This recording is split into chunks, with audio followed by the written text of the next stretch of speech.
the Honda CBR1000RR-R Fireblade non-SP, and the Yamaha R1, two high-performance, super race-focused superbikes that we'll be comparing today, diving deep into specs and various aspects to determine which one of these inline-4 Japanese superbike you should get. Let's get into it.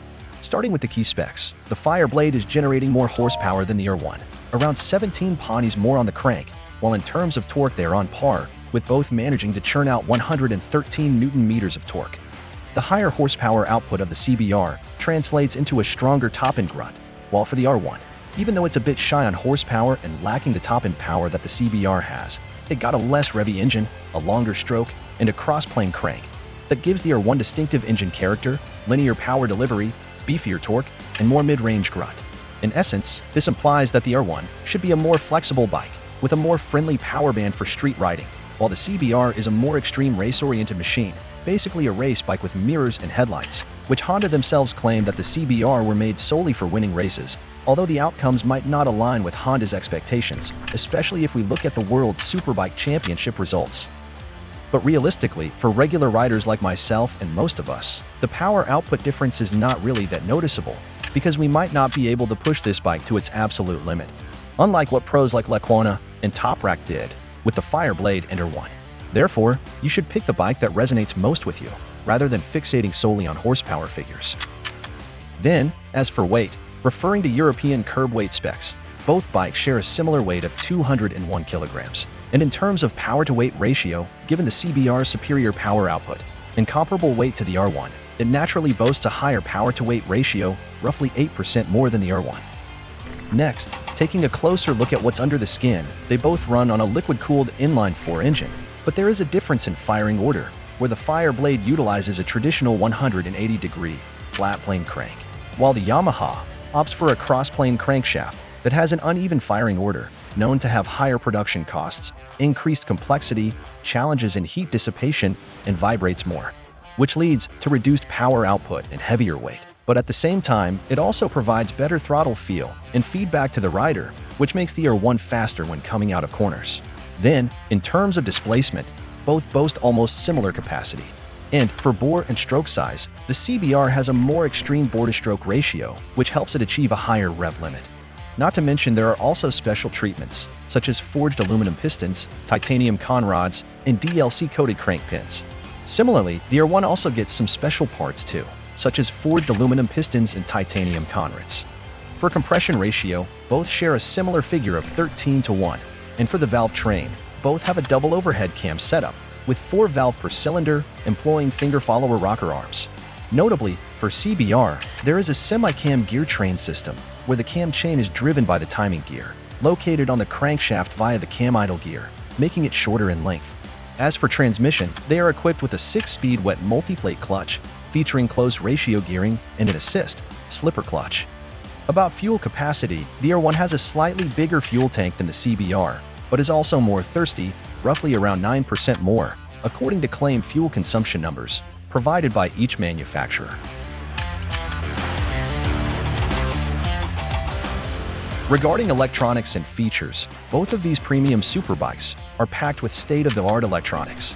They are equipped with lean-sensitive ABS brakes, a 6-axis IMU, throttle-by-wire complete with multiple power delivery modes, traction control, wheelie control, engine brake control, slide control, launch control, an electronic steering damper that can adjust itself based on the bike's speed, and a modern TFT display. However, there are some features that set the CBR and the R1 apart, such as the keyless ignition that Honda put on the CBR, primarily because its RAM air system is so complex and big, so they have to get rid of the traditional key ignition. On the other hand, the R1 lacks a keyless system, but Yamaha throws in a bidirectional quickshifter as standard, while for the base model CBR, you need to spend an extra $700 for it. Supporting the engine, there is the same type of race-oriented, high-performance perimeter frame made from aluminum alloy with a similar rake angle on both bikes. As for the subframe, CBR utilizes aluminum, while R1 opts for magnesium. For front suspension as a base model bike, they didn't get the advanced Öhlins electronic suspension found on the Fireblade SP or R1M, but they were still equipped with a high-spec, fully adjustable upside-down fork. With the CBR comes with a Showa big piston fork, while the R1 relies on Kaiba fork. The same thing goes for the rear suspension, with both fitted with linked monoshocks from the same manufacturers as the front suspension, which also offer a full range of adjustability. As for the wheels, the CBR rolls on regular cast aluminum wheels, while the R1 flaunts some fancy magnesium wheels that claim to have significantly lower rotational mass, reducing unsprung weight for quicker direction changes and responsive handling. Last but not least, for stopping power, the Fireblade is equipped with Nissan 4-piston radial mount calipers, while the R1 gets calipers from Advix, which are also radial and have 4 pistons, but bite on slightly smaller disc brakes.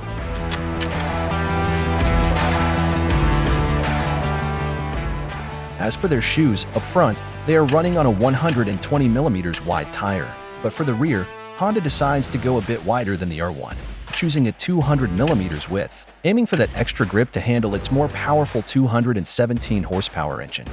In terms of wheelbase, the CBR is slightly more stretched than the R1, just by 50mm, while for seat height, the R1 stands 24mm taller than the CBR.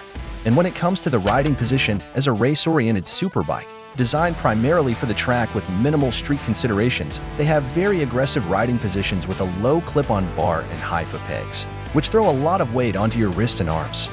But if we compare these two, CBR seems to go a little bit more extreme, with a lower handlebar and pushback pegs, making it feel a bit more cramped, especially for taller riders. But personal preferences can vary, and it's advisable to test ride both motorcycles to determine which one suits you best.